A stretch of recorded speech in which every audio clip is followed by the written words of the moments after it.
Before we dive into the story, drop a comment below and tell us where you're watching from. Enjoy the story. It was a Tuesday morning in Riverdale, Connecticut, when 4-year-old Lily Harmon changed everything.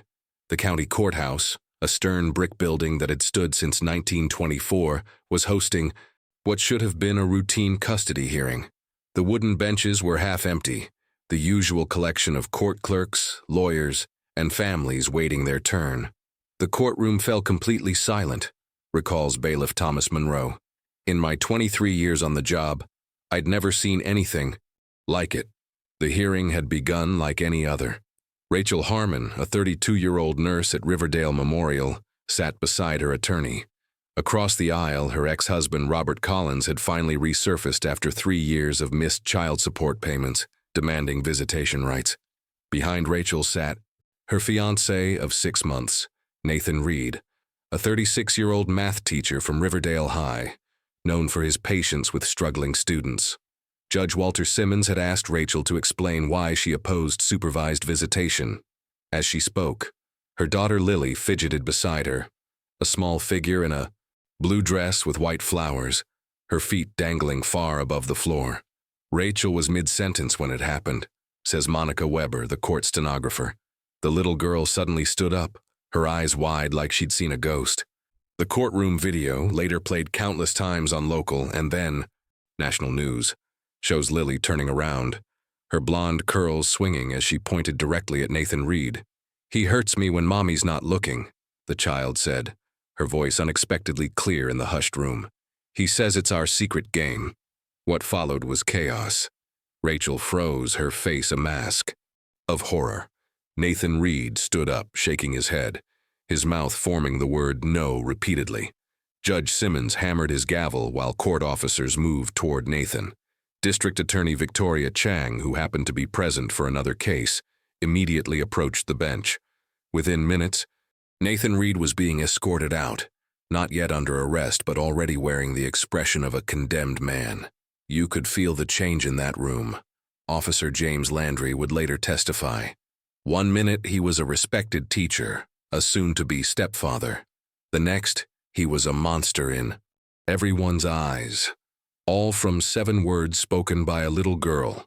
By nightfall, the story had spread through Riverdale like wildfire. Neighbors gathered outside the Harmon home, where Rachel had drawn all the blinds. News vans lined the quiet suburban street. Outside the police station, where Nathan Reed was being questioned, a small crowd had already formed. "We trusted him with our children," said Margaret Blake, mother of a 10th grader at Riverdale High. "How could we have missed the signs?" But Detective Michael Torres, newly assigned to the case, had a different question troubling him as he watched the courthouse video for the 3rd time that evening. The child's words had been clear, her finger unwavering as she pointed. Yet something about her eyes made him pause the video. "Look at that again," he told his partner, Detective James Landry.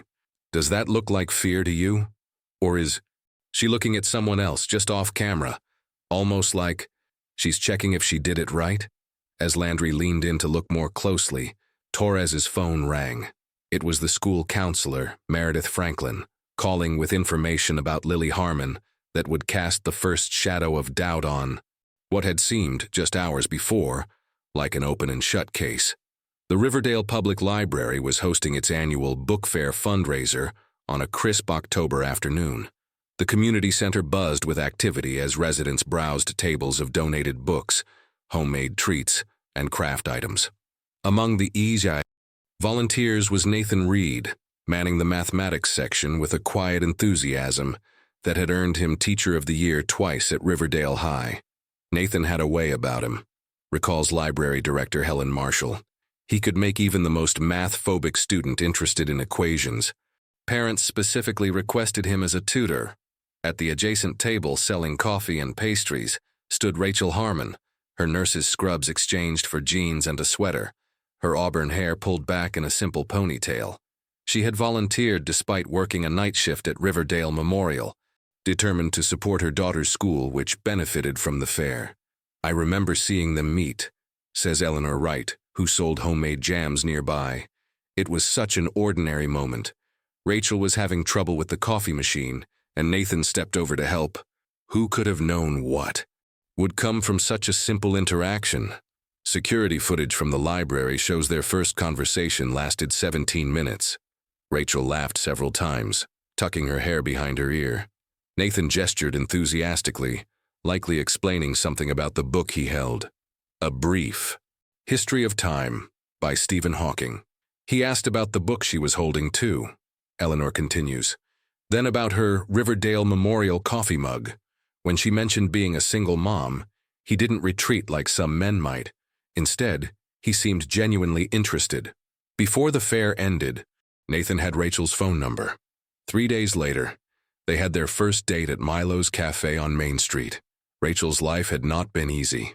At 28, she had found herself alone with 2 children when Robert Collins, her husband of 6 years, announced he had outgrown their marriage and left for a sales job in Phoenix.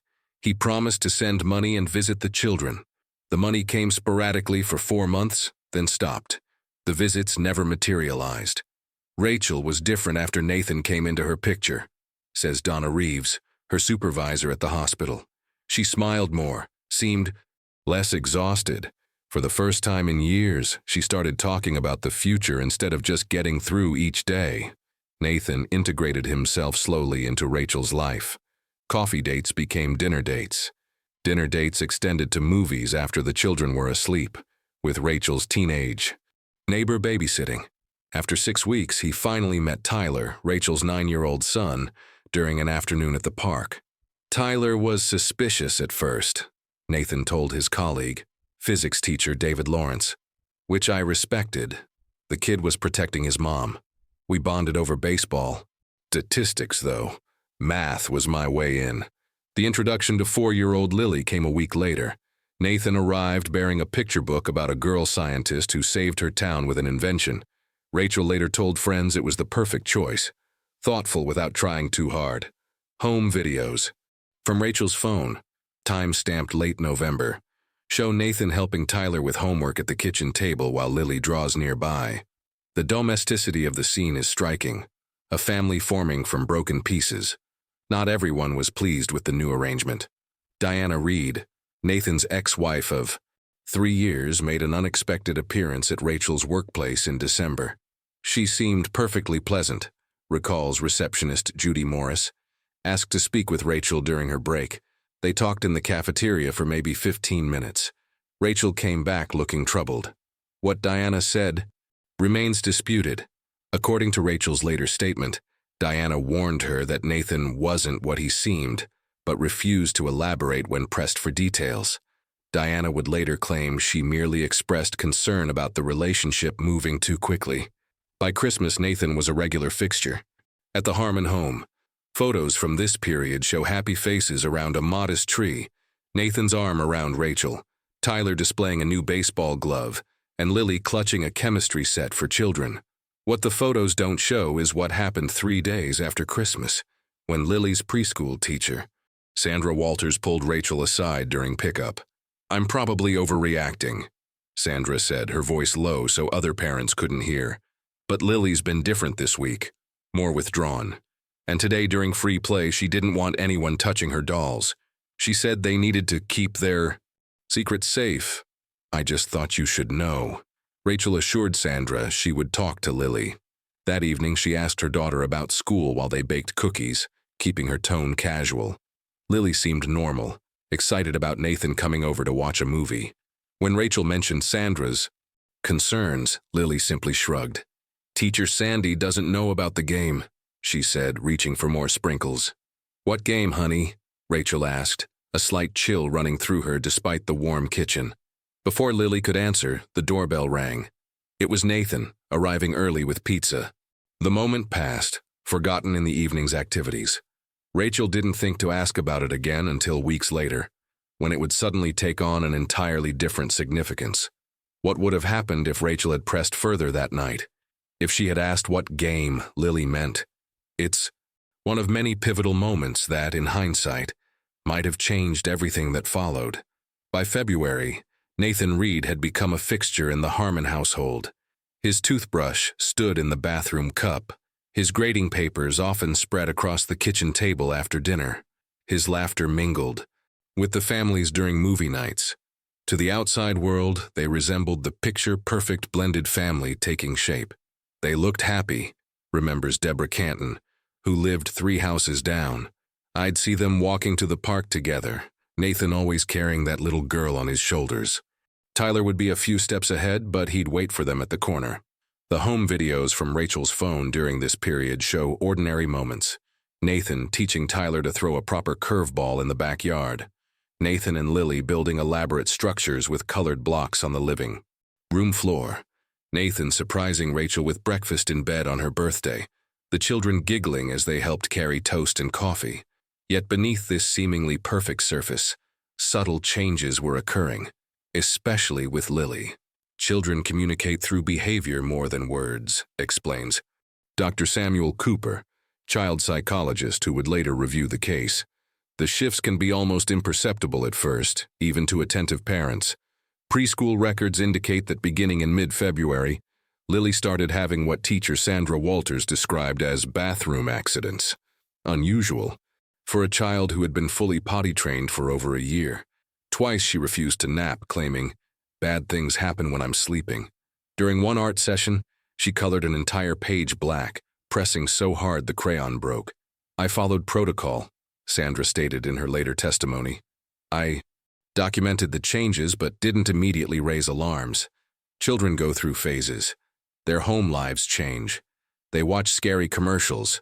There are dozens of innocent explanations."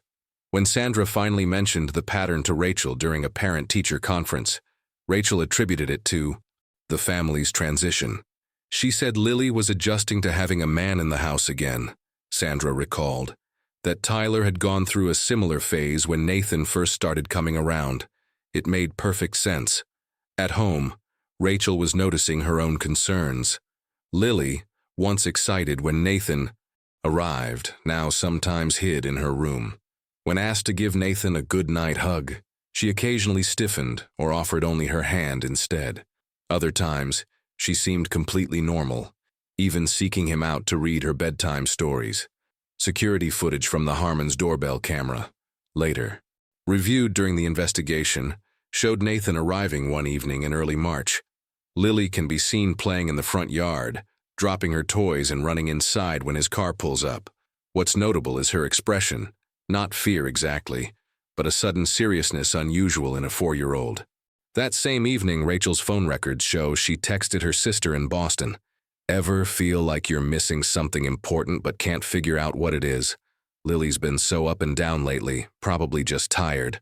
The sister's response, "Kids are weird. Tyler went through that phase where he would only eat round food, remember? Don't overthink it." Tyler, meanwhile, was developing his own relationship with Nathan. School reports showed his grades improving in mathematics, unsurprisingly. He joined the school science club at Nathan's suggestion. Yet he remained watchful, particularly when Nathan was alone with Lily. "I liked him okay," Tyler would later tell Detective Landry. "He helped with homework and didn't try too hard like Mom's other boyfriends. But sometimes I'd come downstairs at night for water and find him sitting in the dark in the living room, just sitting there. When I asked what he was doing, he always said he was thinking about lesson plans." On March 15th, a critical incident occurred that no one recognized as significant at the time. Nathan was giving Lily her bath, while Rachel helped Tyler with a science project in the kitchen. According to Rachel, she heard a splash followed by Lily crying. She ran upstairs to find Nathan holding Lily wrapped in a towel, both soaking wet. "She slipped under the water for a second when I was reaching for the shampoo," Nathan explained, his voice shaky. "I grabbed her right away. She's fine, just scared." Lily clung to Rachel, refusing to look at Nathan. Later that night, she asked to sleep in her mother's bed, something she hadn't done in months. The next day, Lily refused to go to preschool. When pressed, she said her stomach hurt. Rachel, concerned she might be coming down with something, kept her home and took the day off work. By afternoon, Lily seemed perfectly fine, playing normally and showing no signs of illness. That same day, preschool counselor Meredith Franklin called the Harmon house to check on Lily's absence. The call lasted 11 minutes. Records show Meredith then made another Call immediately after to the Department of Children and Families, though this call was not mentioned to Rachel at the time. Standard procedure, Meredith would later claim. I was following mandatory reporting guidelines based on observed behavioral changes and the sudden absence following a weekend with the mother's boyfriend present. Within a week, Lily had 3 private sessions with Meredith at school. Routine sessions, Rachel was told, that all the children had periodically. No recordings of these sessions exist, though Meredith's handwritten notes would later become central. Evidence. On the last day of March, Rachel found a disturbing drawing under Lily's bed while changing the sheets. Crayon figures showed what appeared to be a tall stick figure standing over a small one in what might have been a bathtub. Both figures had frowning faces. When Rachel asked Lily about the child snatched the paper away. "It's nothing," she said, tearing it into pieces. "It's a bad picture." That night, Rachel searched online. Normal behavior changes in children with new parent figure and signs of child adjustment problems.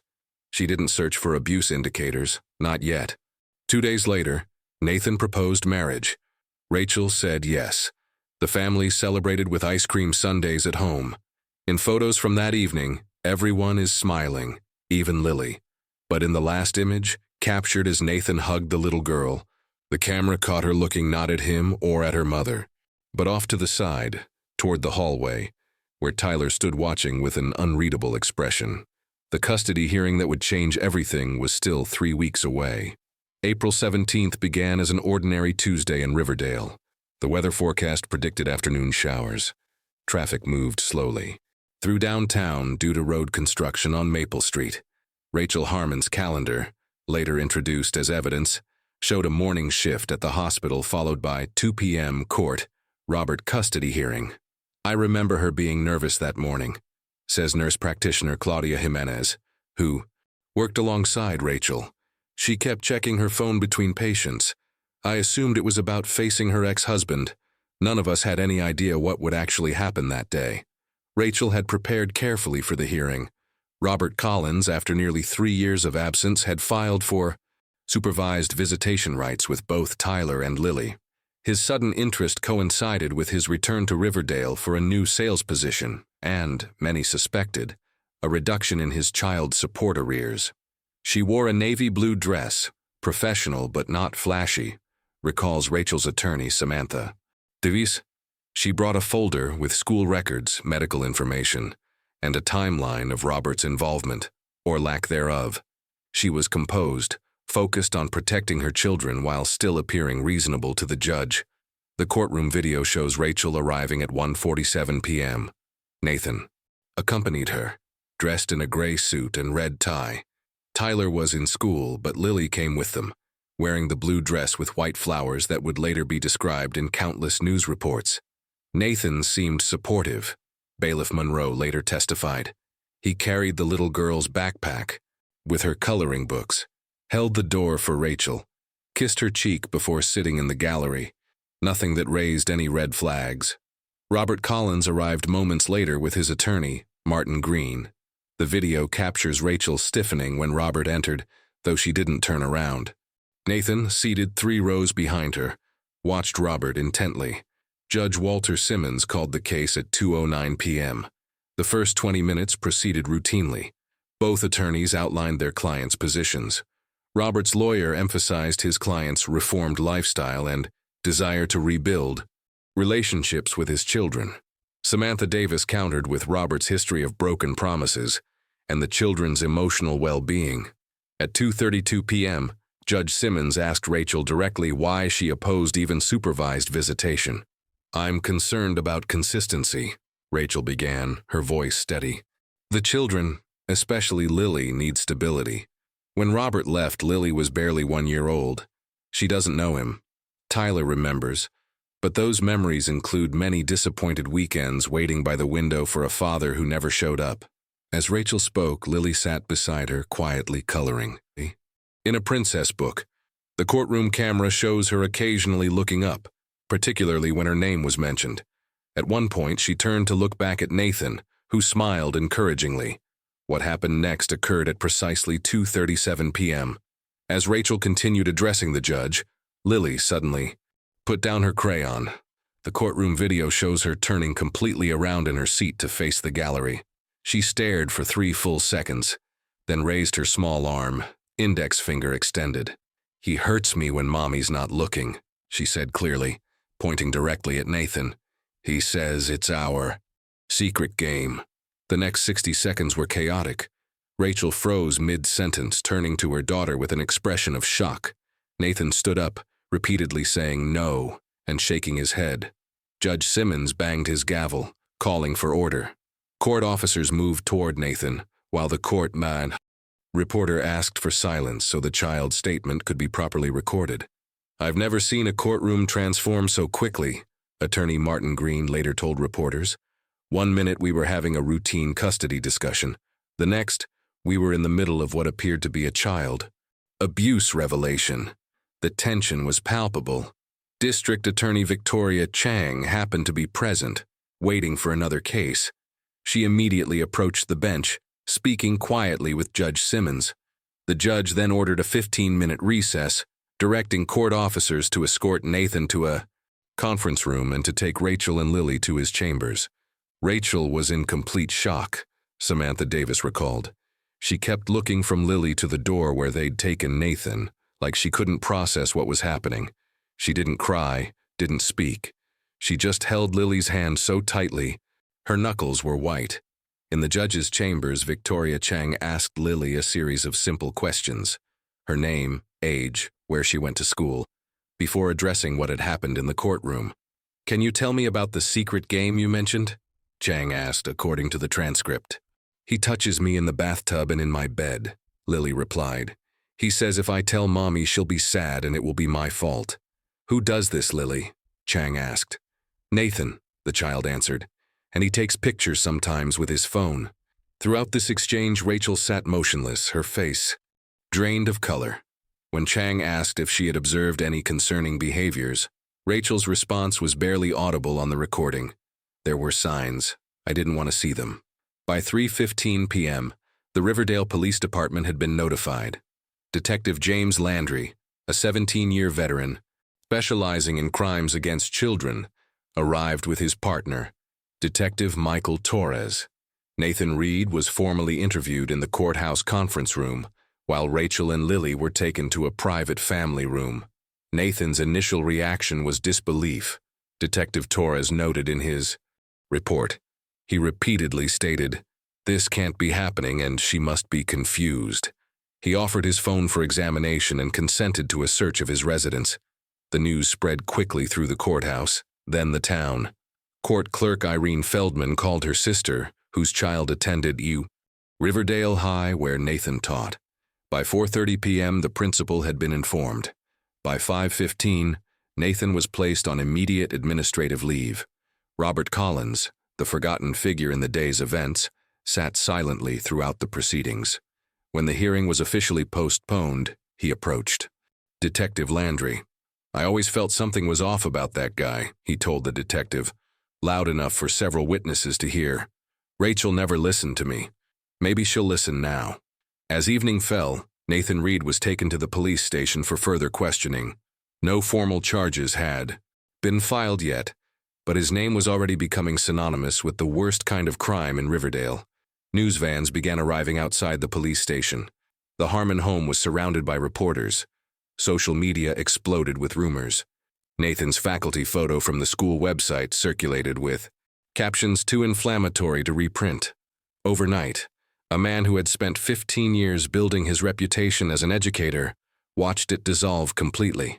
Meanwhile, at the Riverdale police station, Detective Torres was reviewing the courthouse security footage for the third time, focusing on the moment just before Lily made her accusation.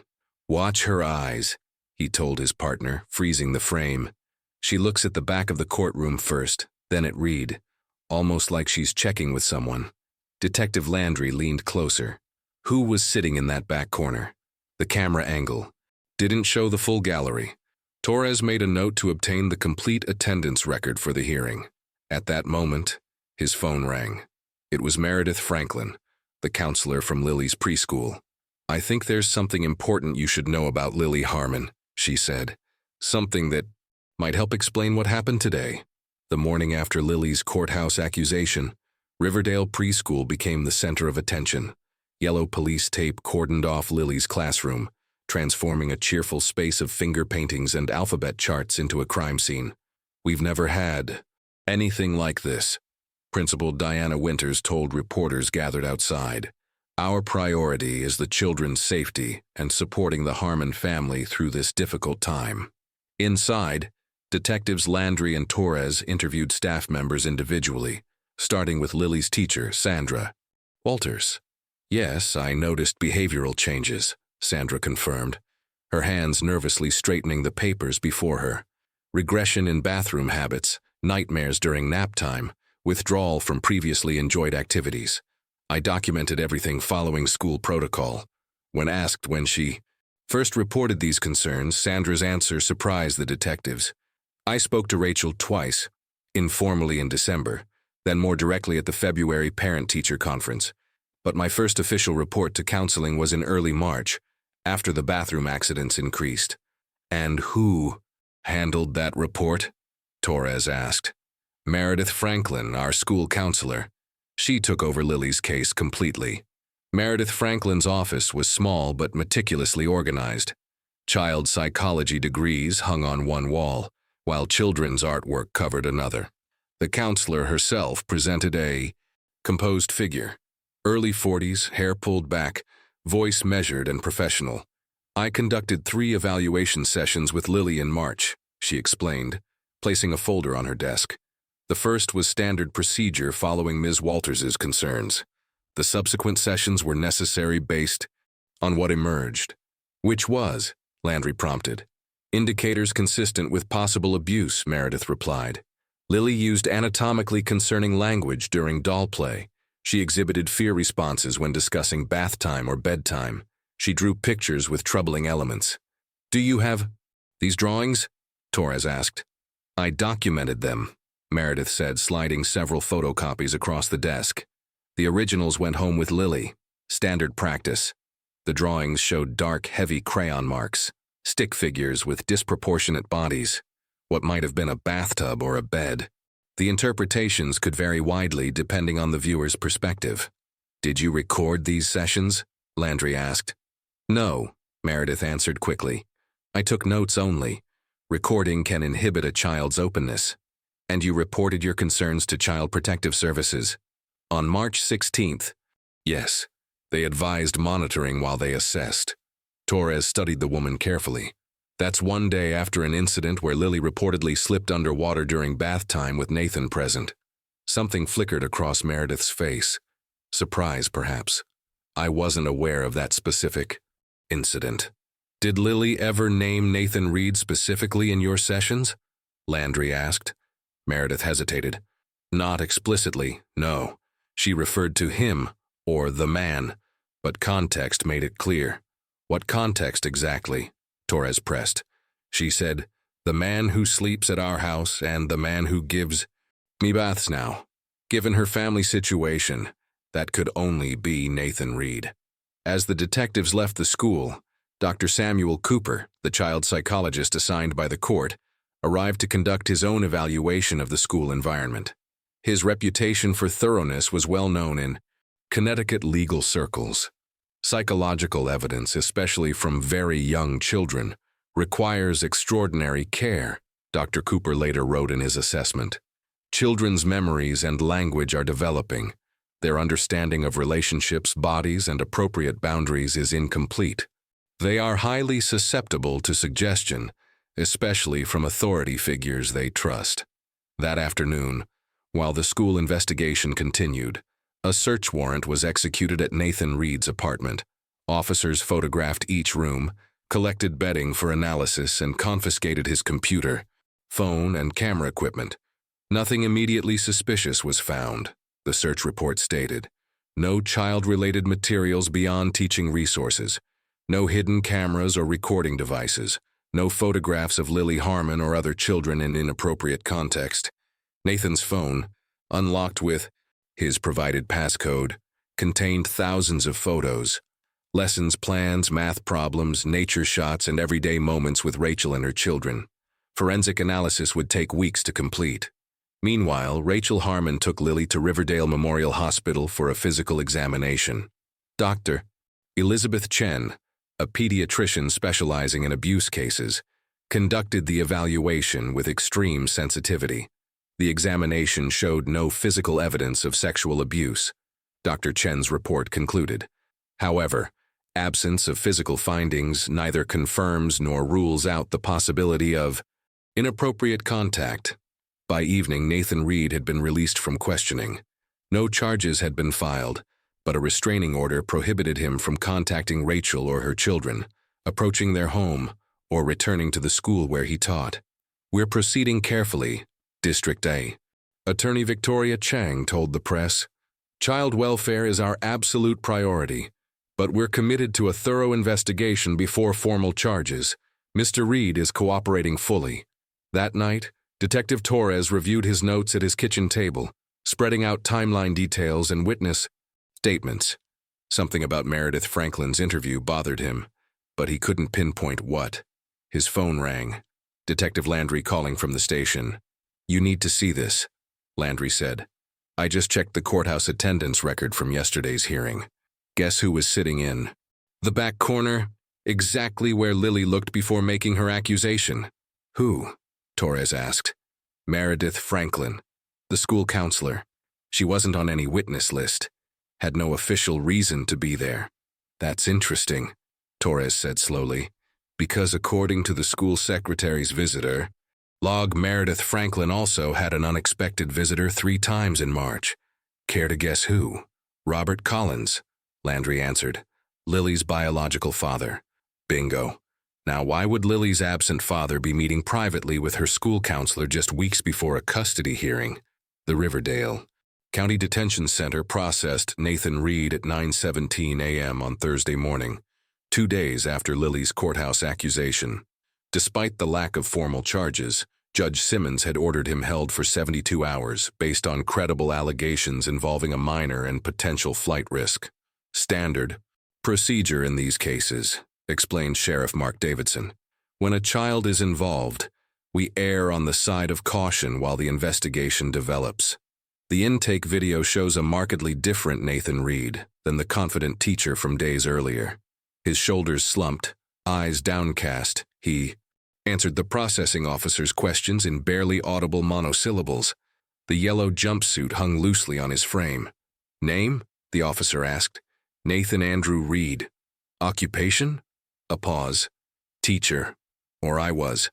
In the small holding cell, Nathan sat motionless on the metal bench, his back against the wall. For 23 minutes, the surveillance footage shows him staring at the same spot on the opposite wall. No tears, no visible anger, just a profound stillness that the attending officer later described as the calm of someone in deep shock. Howard Green, the veteran public defender assigned to Nathan's case, arrived shortly before noon. Their conversation in the attorney meeting room lasted nearly 2 hours. "I need to know everything," Green said, his voice gentle but firm. "Not just about Lily, about your entire life, anything that could possibly be relevant." Nathan rubbed his face with both hands. "There's nothing to tell about Lily. Nothing happened." "I believe you," Green replied. "But that's not enough. The system doesn't start with belief. Tell me about your childhood.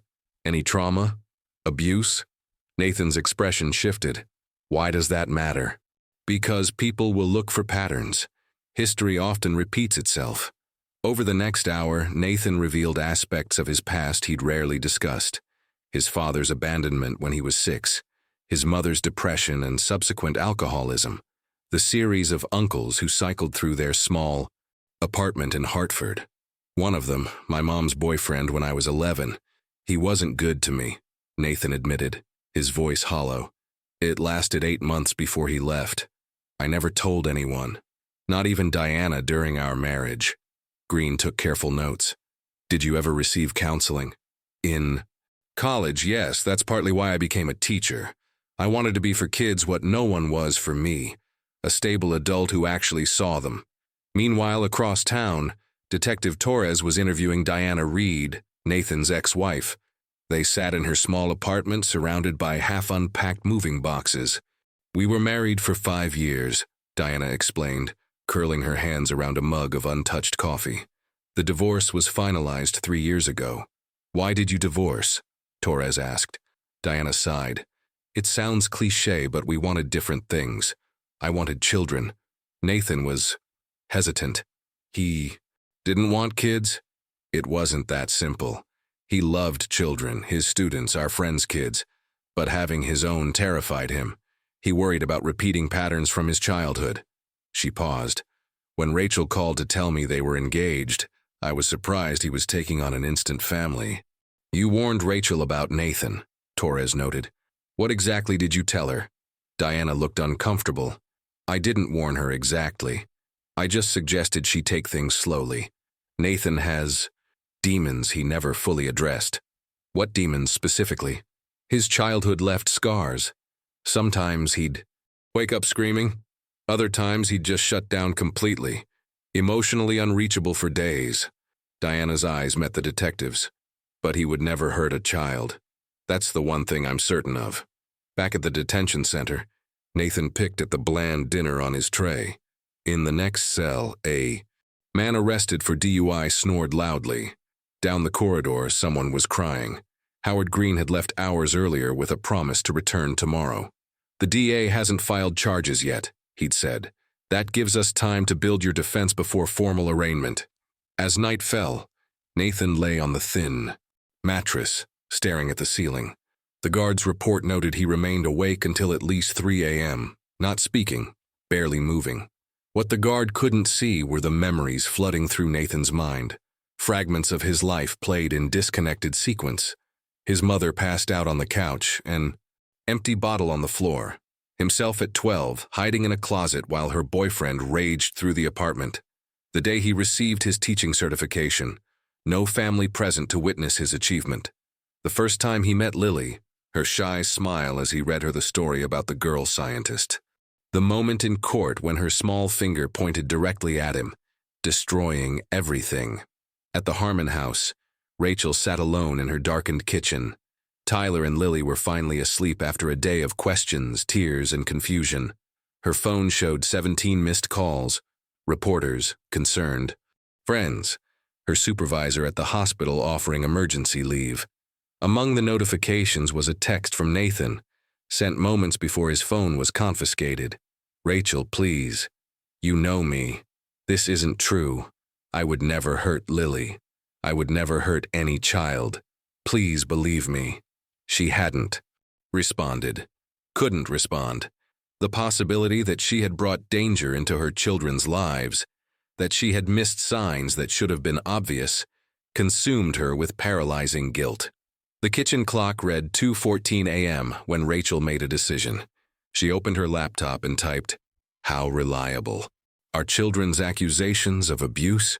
The search returned thousands of results, academic papers, legal resources, psychology articles, all presenting conflicting views on a question with no simple answer. One highlighted passage caught her attention. "False allegations do occur, though less frequently than true ones. Motivating factors may include coaching by adults with ulterior motives, misinterpretation of appropriate contact, or displacement of abuse from the actual perpetrator to another adult." Rachel closed the laptop, a new and troubling question forming in her mind. If Nathan wasn't hurting Lily, who might have reason to make it appear that he was? As dawn approached, Detective Torres was asking himself the same question. On his desk lay a preliminary report from the courthouse security team. The footage from the back corner of the courtroom, where Meredith Franklin had been sitting, showed something unexpected. Just seconds before Lily made her accusation, Meredith had nodded slightly.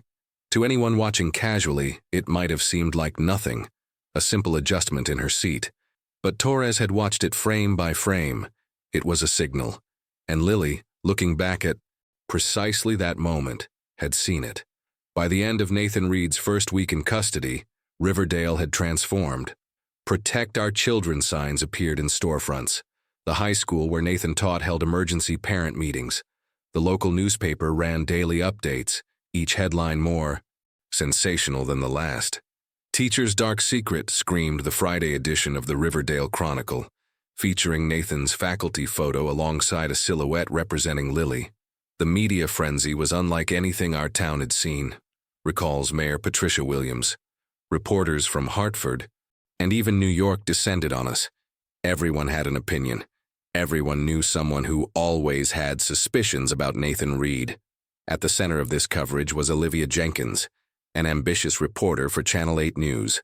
Her series Betrayal of Trust aired nightly, featuring interviews with concerned parents, child protection advocates, and close sources to the investigation. Jenkins was relentless, Howard Green later commented. Trial by television, with none of the protections of an actual courtroom. Nathan was convicted in the public mind before a single formal charge was filed. One segment particularly inflamed public sentiment. Olivia interviewed Emily Kowalski, whose son had been Nathan's student 3 years earlier. Kevin always complained about staying after school for math help, Emily said, her face partially shadowed for dramatic effect. Now I wonder what really happened during those sessions. The fact that Kevin Kowalski had earned a math scholarship and credited Nathan's tutoring was never mentioned, nor was Emily's previous conflict with Nathan over her son's poor grades. By Monday morning, Riverdale High had received 17 formal complaints, from parents demanding investigations into Nathan's past interactions with their children. Principal Alan Thompson issued a statement. While Mr. Reed has not been charged with any crime, the school is cooperating fully with authorities and reviewing all records of his tenure. The safety of our students remains our paramount concern. The Harmon family, meanwhile, became virtual prisoners in their own home. Reporters camped on the sidewalk. Curious neighbors drove by slowly. Well-meaning community members left casseroles and supportive notes on the porch. Rachel couldn't even take the kids to the grocery store, her sister Lauren told friends. People would stare, whisper. Some even tried to approach Lily directly with questions. It was awful. Tyler, at 9 years old, bore the brunt at school. Children repeated fragments of adult conversations, asking if his dad was a monster. Though the school counselor intervened, the damage was evident. His teacher reported he'd stopped participating in class and ate lunch alone. Children absorb the emotional climate around them, explains Dr. Cooper. Tyler faced an impossible situation, supporting his sister while also processing his own confusion about a man he'd begun to trust. Social media amplified the town's collective anxiety. Unsubstantiated rumors spread rapidly. Nathan had a hidden criminal record. He didn't. He'd been dismissed from a previous teaching position. Also false. Anonymous accounts claimed to have always known something was off about him. A Facebook group called Justice for Riverdale Children gained over 2,000 members in 3 days. Its discussions ranged from legitimate child safety resources to vigilante-style threats against Nathan and demands that authorities stop dragging their feet. In this volatile atmosphere, few voices urged caution or restraint. One exception was Margaret Doyle, the 78-year-old retired judge who lived next door to the Harmons. "I've seen what happens when emotions replace evidence," she told anyone who would listen. "This town is forgetting a fundamental principle, innocent until proven guilty." Her comments, quoted in a small back-page article, earned her anonymous, threatening calls. Someone left a note in her mailbox. Child defender or predator defender. The media's spotlight intensified when District Attorney Victoria Chang announced a press conference for Wednesday morning. "The case is progressing," she told the assembled reporters. "While I cannot share specifics of an ongoing investigation involving a minor, I want to assure the community that we are pursuing justice vigorously while ensuring the child's well-being remains our primary focus." When asked directly if charges would be filed against Nathan Reed, Chang's response was measured. "We are building our case methodically. Sometimes the most damaging evidence isn't immediately obvious." Her careful language did little to stem speculation. By evening, local coverage implied charges were imminent and conviction certain. Through this storm, one person remained notably absent from public view: Robert Collins, Lily's biological father. The custody hearing that had precipitated Lily's accusation was indefinitely postponed, yet Robert had not returned. to Phoenix as his job supposedly required. Hotel records would later show he remained in Riverdale, checking into the Riverside Inn the day after the courthouse incident. His movements during this period became a matter of significant interest to Detective Torres.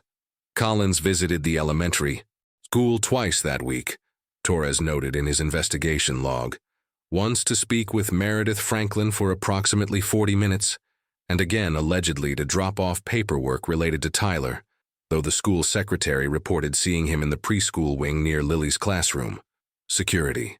Camera footage from a coffee shop 3 blocks from the school captured Robert meeting with Olivia Jenkins on Thursday afternoon. Their conversation lasted 90 minutes. The following evening, Jenkins' broadcast featured exclusive insights into Nathan Reed's concerning pattern of behavior with how children, information attributed only to sources close to the family. At the detention center, Nathan remained in protective custody, separated from the general population due to the nature of the allegations. Howard Green visited daily, bringing updates on the investigation and legal strategy. Nathan's appearance deteriorated. Unshaven, eyes hollow, movements mechanical.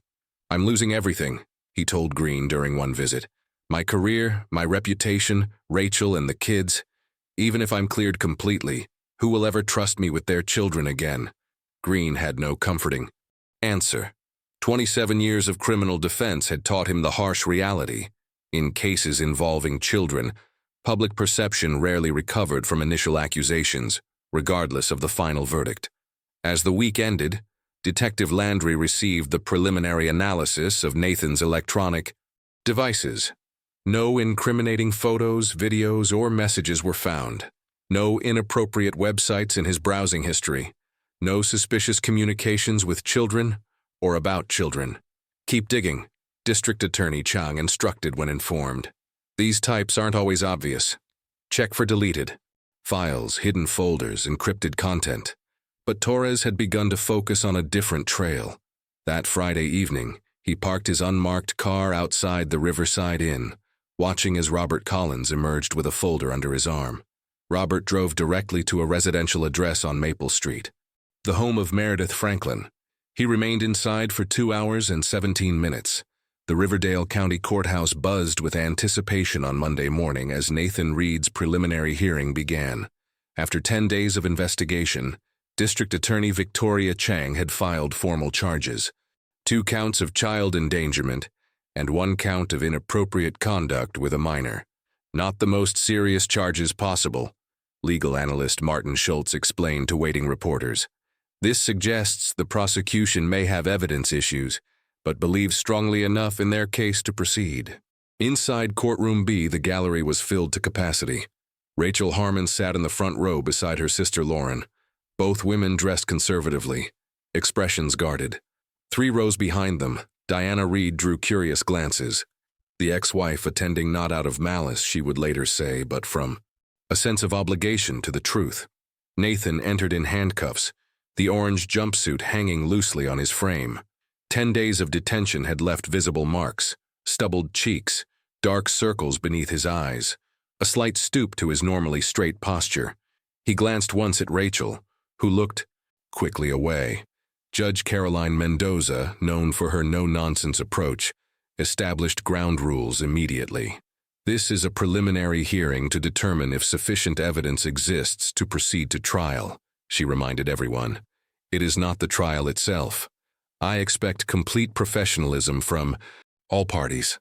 District Attorney Chang presented the state's case first, laying out a timeline of alleged behavioral changes in Lily Harmon coinciding with Nathan's increasing presence in her home.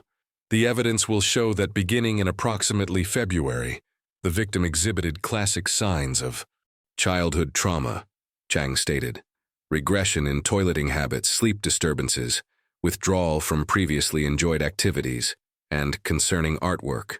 She displayed enlarged copies of Lily's drawings, stick figures with disproportionate features, heavy scribbling, and dark colors. Child. Psychology experts confirm these demonstrate hallmarks of a traumatized child attempting to process inappropriate experiences, Chang continued. When given the opportunity to identify the source of her distress, The victim clearly and unambiguously named the defendant. Howard Green's opening response was equally measured but took a dramatically different approach. The state has constructed a narrative based on circumstantial evidence, subjective interpretations, and a single statement from a 4-year-old child, he began. What they lack is physical evidence, corroborating witnesses, or any history of concerning behavior from Mr. Reed. Green displayed Nathan's spotless teaching record, character references from colleagues, and awards for mentoring at-risk youth. Most tellingly, he continued, the search of Mr. Reed's home, electronic devices, and personal effects revealed nothing, absolutely nothing, to support these allegations. No inappropriate images, no concerning communications, no hidden materials. As the attorneys established their positions, 2 narrative frameworks emerged, each internally coherent, yet fundamentally incompatible. Either Nathan Reed was a predator who had manipulated his way into a vulnerable family, or he was the victim of a terrible mistake, possibly even deliberate manipulation. The hearing's most dramatic moment came when Dr. Samuel Cooper took the stand as an expert witness on childhood testimony. With 40 years' experience in child psychology, his assessment carried significant weight. Children Lily's age exist in a developmental stage where fantasy and reality often blend, Dr. Cooper explained. Their memories are particularly malleable, susceptible to suggestion, and vulnerable to outside influence. Are you suggesting Lily Harmon fabricated her accusation? Chang asked sharply. Not at all, Cooper replied. I'm stating that children can make sincere statements that don't reflect objective reality. They can be led to believe something happened that didn't, particularly when guided by trusted adults. And who might have guided her in this case, Doctor? Judge Mendoza interjected. I can't speak to that specifically, Cooper answered. But research shows that in high-conflict situations, such as custody disputes, children sometimes make statements that align with what they perceive adults want to hear. The mention of custody immediately brought Robert Collins back into focus. Though present in the courtroom, he had maintained a carefully low profile throughout the proceedings. Seated near the back, his expression remained neutral as attention briefly shifted his way. Howard Green seized the opening. Your Honor, we request the court consider the timing of these allegations, arising precisely during a contested custody hearing initiated by the child's biological father after years of absence. Chang objected immediately. The defense is attempting to deflect blame through baseless insinuation. Not baseless, Your Honor, Green countered. We have evidence that Robert Collins met privately with Lily's school counselor Meredith Franklin on multiple occasions before the accusation. Ms. Franklin was present in court the day Lily made her statement, despite having no official reason to attend the hearing. This revelation caused a ripple of murmurs through the courtroom. Judge Mendoza called for order, then addressed both attorneys. These are serious implications, Mr. Green. Do you have documentation of these meetings? Yes, Your Honor. Visitor logs from the school and security footage from the courthouse. He handed copies to the clerk. We also have evidence of Mr. Collins meeting with local reporter Olivia Jenkins immediately before her inflammatory coverage began. Chang remained composed, though her posture stiffened. Your Honor, the state acknowledges. These meetings occurred but maintains they have innocent explanations. Mr. Collins was reconnecting with his children's lives, which naturally included speaking with school personnel. The hearing continued with testimony from Sandra Walters, Lily's preschool teacher, who confirmed the behavioral changes but admitted she had never witnessed any inappropriate interactions between Lily and Nathan. Detective Landry summarized the investigation findings, including the lack of physical or digital evidence against Reed. Conspicuously absent was Meredith Franklin herself. When called to testify, Green informed the court that Franklin had taken an unexpected leave of absence from the school 3 days earlier, citing personal health concerns. As the 6-hour hearing drew to a close, Judge Mendoza reviewed her notes carefully before addressing the courtroom. This case presents significant complexity, she stated. While the court takes the statement of the child extremely seriously, we must also consider the totality of evidence, or in some aspects, the lack thereof. Her decision stunned the gallery. Nathan would be released on bail with restrictions including ankle monitoring and a continued restraining order regarding the Harmon family. The state has met the minimal burden for proceeding to trial, Judge Mendoza explained, but not the standard required for continued detention without bail. As the courtroom reacted, Detective Torres observed Robert Collins slip quietly out the side door. Instead of appearing relieved that his children's alleged abuser faced charges, Collins seemed oddly disappointed with the outcome. Torres made a note to check Collins' phone records for the past 3 months, particularly any communications with Meredith Franklin. Lily's videotaped testimony played for the jury in a hushed courtroom. On screen, the 4-year-old clutched a stuffed rabbit, her voice small but clear as child psychologist Dr. Rebecca Winters gently questioned her. "Can you tell me about the secret game?" Dr. Winters asked. "It happens in the bathroom," Lily replied, eyes downcast. "And sometimes in my bed." "Who plays this game with you?" "Nathan." A pause. "And it hurts." Detective Torres, watching from the back, noted how Lily occasionally glanced off camera, as though seeking approval for her answers. When cross-examined about the interview techniques, Dr. Winters admitted, "Children this age are highly suggestible. They often provide answers they believe adults want to hear." The courtroom fell silent when Torres whispered something to Howard Green, who immediately requested the complete, unedited interview footage. "These dates don't align," Detective Torres explained, spreading timeline documents across the conference table. On March 12th, when Lily claims Nathan gave her a bad bath, school records show Nathan was chaperoning a field trip until 7 p.m. Rachel's statement confirms Lily was already asleep when he arrived. Similar discrepancies emerged for 5 key incidents. Meanwhile, forensic analysis of Lily's drawing showed pressure patterns inconsistent with a child's hand strength. Someone guided her crayon, the expert testified. Most troubling was the discovery that Meredith Franklin had destroyed her original session notes with Lily, submitting reconstructed versions after the accusation. "What exactly are we looking at?" Judge Mendoza asked when presented with phone records showing 37 calls between Franklin and Robert Collins in the month before the courthouse incident. "A pattern, Your Honor," Green replied. "A very disturbing pattern." Margaret Doyle's testimony silenced the courtroom. The 78-year-old neighbor explained how her home security system, installed after a burglary, captured a partial view of the Harmon's driveway. "I noticed a car parked across the street several nights when Rachel worked late shifts," she explained. "The same car, always between 11 p.m. and 2 a.m. The grainy footage showed Robert Collins approaching the house on nights Nathan wasn't present. On 3 occasions, he clearly entered using a key. "Did you report this?" Chang asked. "To whom? He's their father." "I assumed Rachel knew." Tyler, watching from the gallery, shook his head slightly. The next witness called was the night shift nurse who worked with Rachel, confirming Robert had asked detailed questions about her schedule. When Robert took the stand, his confident demeanor cracked under Green's questioning. "Why did you tell Detective Landry you hadn't been to the house in 3 years when security footage shows otherwise?" "I didn't want to make Mom sadder," Tyler explained, his voice barely audible as he testified. At 9 years old, he seemed impossibly small in the witness chair. "When did you first see your dad in the house at night?" "January.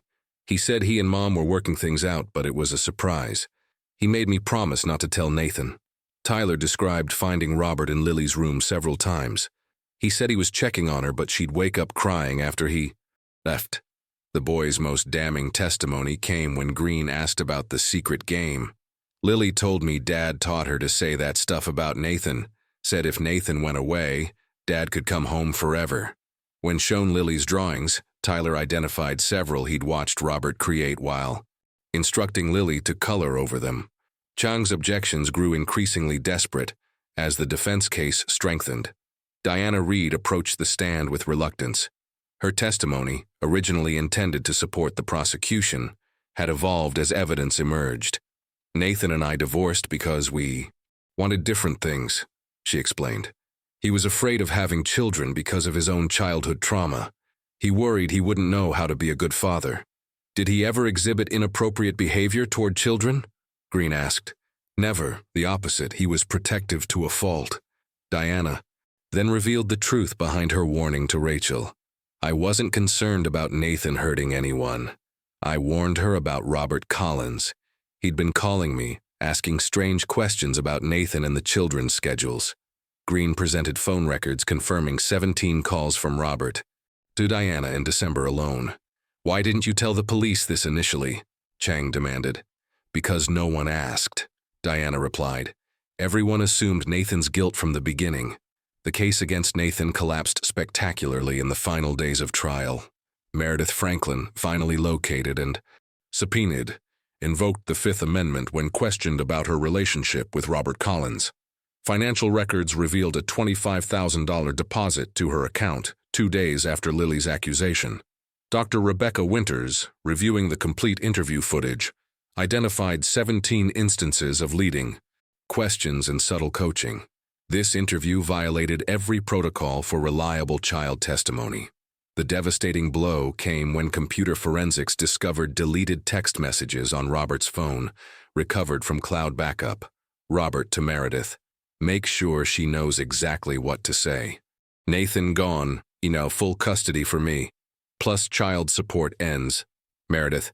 She's ready. Just be at court tomorrow. Back corner where we practiced. As Victoria Chang moved to dismiss all charges, Rachel Harmon sat frozen, the full horror of what had been done to her daughter, to Nathan, and to justice. Itself finally clear. Judge Mendoza's voice shook with rare emotion. This court has witnessed a deliberate perversion of our most sacred duty, protecting children and truth. 6 months after Nathan Reed's exoneration, Riverdale struggled to reconcile with what had happened. The community center hall was filled to capacity for the town meeting titled Healing and Truth Moving Forward. Mayor Williams had organized the forum after months of painful division in their once close-knit town. Nathan sat in the back row, almost unrecognizable to those who hadn't seen him since the trial. The gaunt, hollow-eyed figure from the courthouse had been replaced by a man slowly reclaiming himself. He'd grown a neat beard. His posture was straighter, yet something in his eyes remained permanently altered, a wariness that hadn't existed before. We gather tonight not to reopen wounds, Mayor Williams began, but to acknowledge hard truths and begin healing. The aftermath of the case had been as explosive as the trial itself. Robert Collins now faced multiple felony charges: witness tampering, conspiracy to commit perjury, child psychological abuse, and attempted parental alienation. He awaited trial from a cell in the same detention center where Nathan had spent 63 days. Meredith Franklin had accepted a plea deal in exchange for testifying against Robert. Her professional license was revoked. The investigation had revealed a 2-year affair with Robert, begun during a chance meeting when he briefly returned to Riverdale for his mother's funeral. What happened here wasn't just about one false accusation, Detective Torres explained to the assembly. It was a calculated conspiracy that exploited our greatest fear, harm to our children, and weaponized our protective instincts against an innocent man. The systemic failures were numerous: the rush to judgment, the media's irresponsible coverage, the selective investigation that pursued evidence of guilt while overlooking contradictions, the psychological manipulation of a 4-year-old child by trusted adults.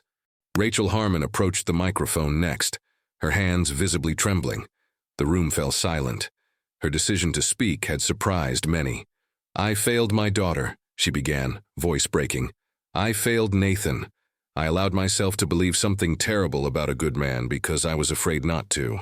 Because the alternative, that my child's father would manipulate and harm her for his own purposes, seemed impossible.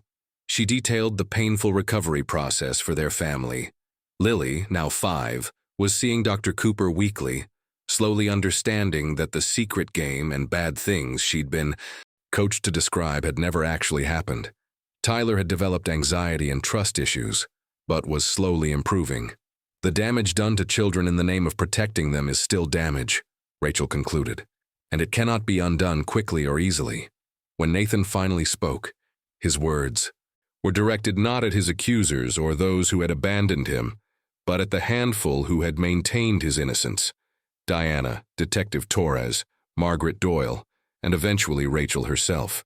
The true measure of justice isn't just exoneration, he said quietly. It's restoration, not of what that's gone forever, but of what might still be. I lost my career, my reputation, and nearly my freedom. But I found something too. I learned who would stand for truth when lies were easier to believe. The school board had reinstated Nathan with a public apology, but he had declined to return to teaching. Instead, he was pursuing a law degree, focusing on reforms to prevent similar injustices. Judge Mendoza, who had presided over the case, offered perhaps the most powerful reflection of the evening. Our justice system worked, eventually, but for Nathan Reed, eventually came after irreparable harm. We must ask ourselves, what prejudices and fears allow us to presume guilt so easily? What safeguards failed?